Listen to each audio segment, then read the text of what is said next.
Good afternoon, ministers, ambassadors, excellencies, ladies and gentlemen, and most importantly, friends, because I have so many friends in the room that it's really a pleasure to have the honor and to start the debate here in Tatras. At first, I really would like to thank organizers that finally the Tatra Summit is in Tatras.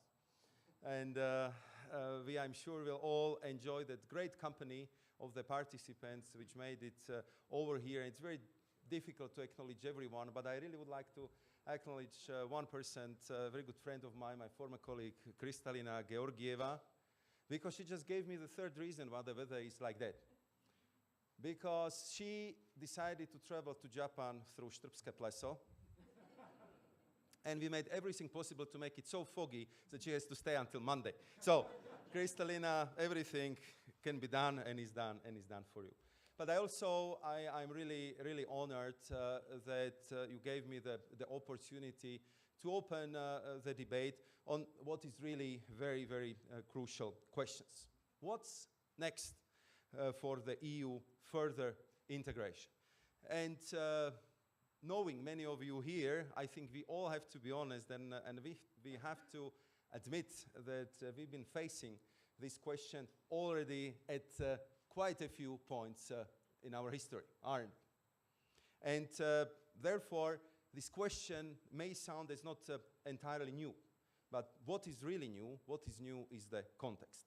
And I'm convinced that because of that context, because of this new set of circumstances, we are going to have the right discussion at the right time. Why? Because as it was already said by the previous speakers, Europe really is at the crossroads again. And we have seen how dramatic the last years of the European cooperation have been. Not so long ago, the European Union was in full-on crisis mode. We had to cope with financial crisis. We had to deal with economic problems. We had the migration challenges. And we had a string of terror attacks on our soil. And then we had a dramatic decision of one of our member states to leave the family.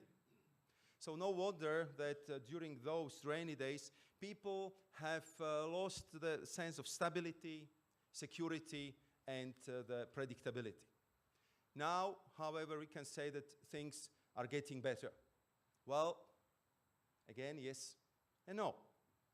On one hand, we are finally enjoying positive economic growth. Growth in Europe has outstripped that one of the United States over the last 2 years. Now it's about 2% of the percentage points, and I'm very glad to say that finally all of our member states, all of them are growing. We have also good news in the sphere of unemployment, which is at a 9-year low. And we also have to be happy about the fact that never in the history of Europe more Europeans have been working.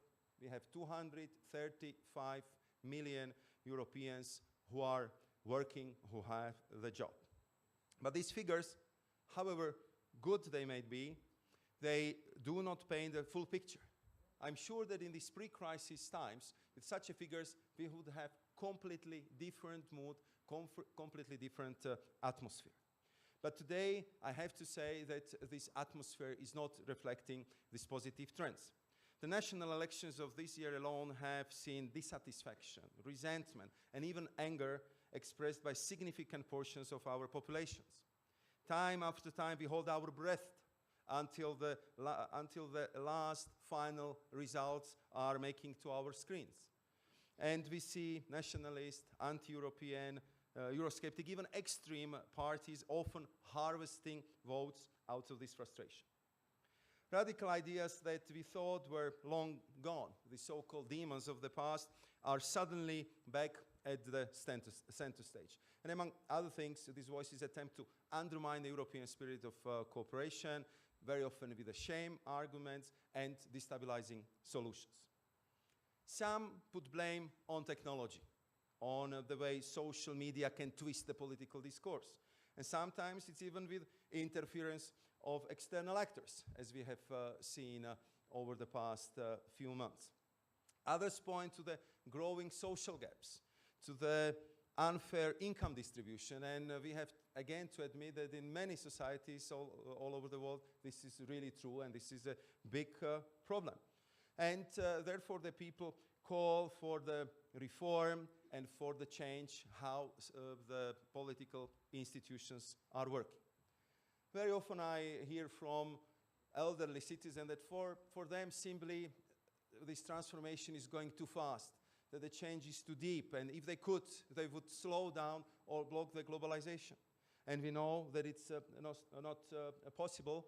And if you talk to the young people, very often they just tell you, you know, I mean, we see the same faces on the political screens for so many years, so why not just to cast the vote for this or that, or just having the fun, or just to have somebody who would really shake the system. So whatever the reason, I think that there is the clear sense of urgency to act. And let's be clear, the burden of the proof rests on our shoulders. It's up to us, all of us in this room, all of us who believe in cooperation in Europe, to join and inspire for Europe, to better communicate, to better explain ourselves. And I think that we do not need any additional reasons or any additional wake-up call. So ladies and gentlemen, this is the context. This is the context that the EU's future integration will be and is being already discussed. The start button was pressed at the Bratislava Summit a little over a year ago in the wake of the UK referendum. And since that, the discussion has been evolving and I would say maturing. Also thanks to a number of momentous contributions, such as the European Commission white paper on the future of Europe, the Rome Declaration, and all the great discussions the leaders had around this event, the President Juncker's State of the Union speech, the visionary speech on Europe by the French President Macron, and most recently, the leaders' agenda presented by the European Council President Donald Tusk, which was endorsed by all EU 27 leaders, and which I have to say is one of the most concrete and practical agenda-setting tool which I ever seen in organizing the work of the European Council. And of course, and I'm very glad to welcome our colleague from France, the French Europe Minister here, we shall not overlook re-energized Franco-German engine. So yes, these contributions vary here and there, but I would say that there are three things which are coming through loud and clear now. The first one I would underline is the fact that the unity is rightly seen as the EU's strongest currency. The second, that there is an appetite to move into higher gear in certain areas. And the third, that we must reconnect with people through tangible results that only EU cooperation can bring. What I mean by that? Whatever the matter at hand, we should tackle the challenge, the problem, the obstacle with the European spirit. And the European spirit means all member states at the table. They should for sure always be our starting point as well as our primary ambition. And after all of us have been working on EU affairs for many years, so we know that EU has that ability even to square the circle sometimes, and very often we can do it even with unanimity. And I have to say that this ability would be needed and would be tested in the future, but we have already demonstrated that it works. Only this week we have seen that we can work even on very difficult and challenging files, and we can find the common ground on the issues like posted workers earlier this week. And we see that unity is also very well preserved and working at its best during our negotiations with the United Kingdom. But at the same time, and don't get me wrong, I do not want to say that the EU should move at the pace of its slowest member. In the recent words of Donald Tusk, unity cannot be an excuse for stagnation. And certain topics are burning, and there is an appetite to resolve them and to move on, to get to this higher gear which I mentioned a minute ago. Faced with a changing environment, internal security and defense are definitely one of them. The EU is set to deepen defense cooperation of those member states capable and willing to do so. In fact, a first major result is already within the reach. The so-called PESCO, Permanent Structured Cooperation, is likely to be launched by the end of this year. And this will open the door to joint security project of participating member states. Sooner or later, we will need a giant leap in the joint fight against terrorism and cybercrime, because they do not know the borders. And if we look as an example, the idea of President Juncker to set up the European intelligence unit to combat foreign fighters and cross-border terrorism, I know that it raised a lot of emotions around Europe. But at the same time, I think that for too long, simply for too long, we keep repeating that better intelligence sharing is a must. So we have to deliver. We have to find the ways and means how to do it. And I would say the same with cybersecurity, which is simply becoming absolutely vital for our private lives, for our commercial activities, for our political systems, for our democracies, and for our defense. Another area that will see further integration is no doubt the Eurozone. A special summit is envisaged in this December, and I myself very much looking forward to the intervention on this topic of Minister Kazimir. But I believe that full completion of the banking union is a must, but it will hardly stop there. For instance, we may see a birth certificate of the European Monetary Fund in the future. Academics and policymakers already debate the fiscal union with some form of fiscal capacity to weather macroeconomic shocks. And although it is clear that this will not happen overnight, and that we have to really respect the rules, and we have to improve the discipline and the good rules, we need to progress this issue. And this time, I would underline, we need to get this right. And I could list more areas linked with a new or renewed push for further integration. For instance, the European social pillar. In a few weeks, we will have our leaders meeting in Göteborg.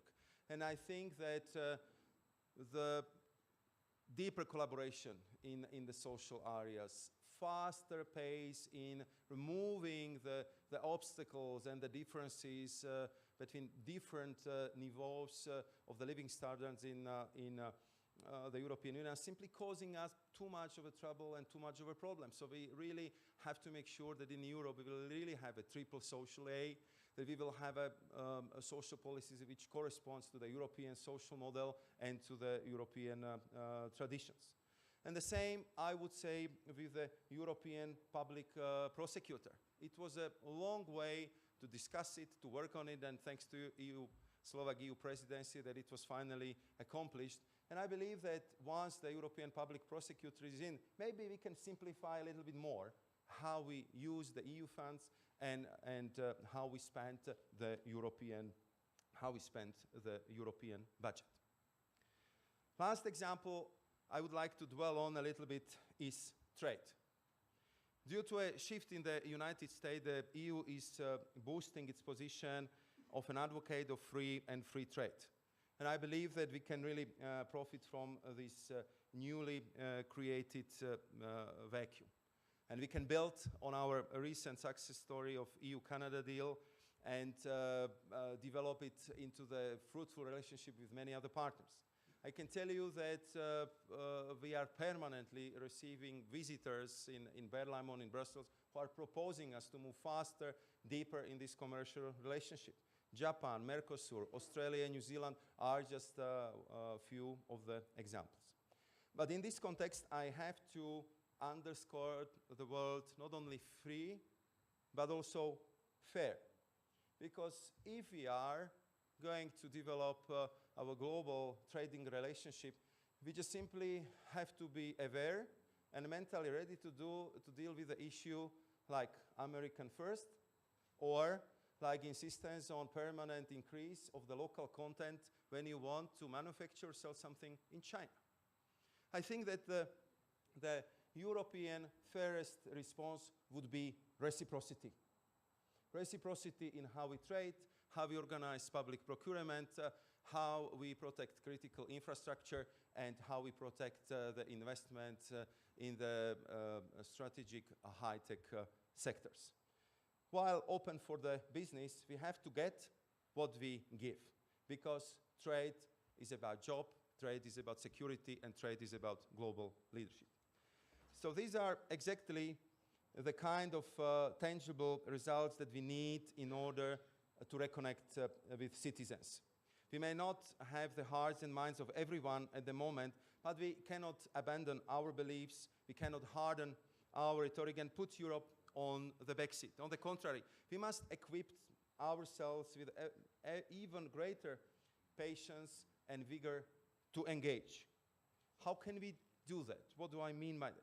I think we have to encourage critical thinking, because myth or false information are part of the problem.